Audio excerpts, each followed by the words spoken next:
చాలా చక్కటి ప్రయత్నం సోదరులు రసమయ్య బాలకిషన్ గారు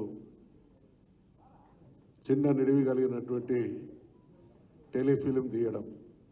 ఈ కార్యక్రమానికి ముఖ్య అతిథిగా విచ్చేసినటువంటి గౌరవనీయులు పార్టీ కార్యనిర్వాహక అధ్యక్షులైనటువంటి కేటీ రామారావు గారు, పార్టీ పెద్దలందరికీ హృదయపూర్వకమైనటువంటి నమస్కారాలు తెలియజేస్తూ, తెలంగాణ ఉద్యమ సమయంలో కేసీఆర్ గారు ఇచ్చినటువంటి సందేశాలను తెలంగాణ ప్రజలను శక్తిగా మలిచేటువంటి క్రమంలో కేసీఆర్ గారు అనేక రూపాలుగా ప్రజల్లోకి ఆనాటి పాలకుల దుర్మార్గాల్ని తీసుకువెళ్తున్నటువంటి సందర్భంలో వారికి చేదోడు వాదోడుగా ఉండి తన ధూమ్ధామ్ ద్వారా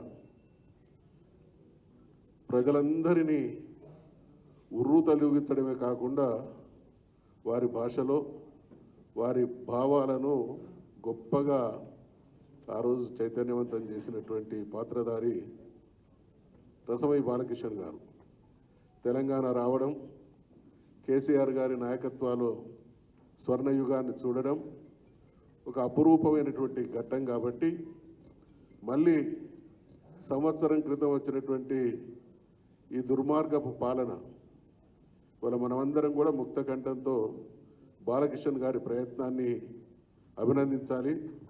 కారణం ఏంటంటే ఆయన ఈ చిత్రం ద్వారా జరుగుతున్నటువంటి అన్యాయాన్ని కళ్ళకు కట్టినట్టు చూపించడమే కాకుండా ప్రతి ఒక్కరిని ఆలోచింపజేస్తున్నది. ఇవాళ మధుసనాచార్య అన్న, నువ్వు చూసినావు కానీ మరి నీ పాత్ర ఏంది ప్రజల్ని చైతన్యవంతం చేయడంలో అనేటువంటి ఒక అంతర్గతమైనటువంటి సందేశం ఉన్నది. కాబట్టి ఆనాడు ఉద్యమంలో పాల్గొన్నటువంటి మనమందరం కూడా మరొక్కసారి గతాన్ని నెమరు వేసుకొని ఆ రోజు ఎటువంటి కార్యక్రమాల ద్వారా తెలంగాణ ప్రజలందరినీ తట్టిలేపినామో ఈ దుర్మార్గ ప్రభుత్వం చేస్తున్నటువంటి నిర్వాకానికి వ్యతిరేకంగా మళ్ళీ ప్రజల్ని కూడగట్టాల్సినటువంటి బాధ్యత కూడా మనమే తీసుకోవాలి. కాబట్టి ప్రజల నుంచి వస్తున్నటువంటి నిరసన, ప్రజలు వ్యక్తీకరిస్తున్నటువంటి ఆవేదనను ఇంకా ప్రజాబాహుల్యంలోకి తీసుకుపోవడానికి వారు చేసినటువంటి ప్రయత్నం మనందరికీ స్ఫూర్తిదాయకమైనటువంటి విషయాన్ని మనవి చేసుకుంటూ ఒక చక్కటి మాట చెప్పిండు. ఇది ఇంతటితో కాదు,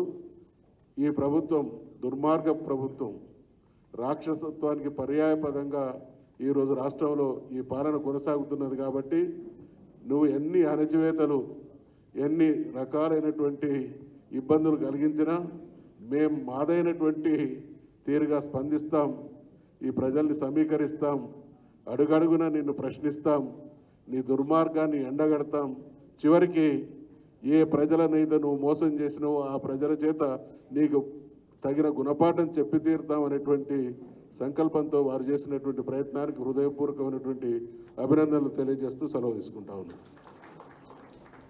పెద్దలు మహమూద్ అలీ గారిని వేదిక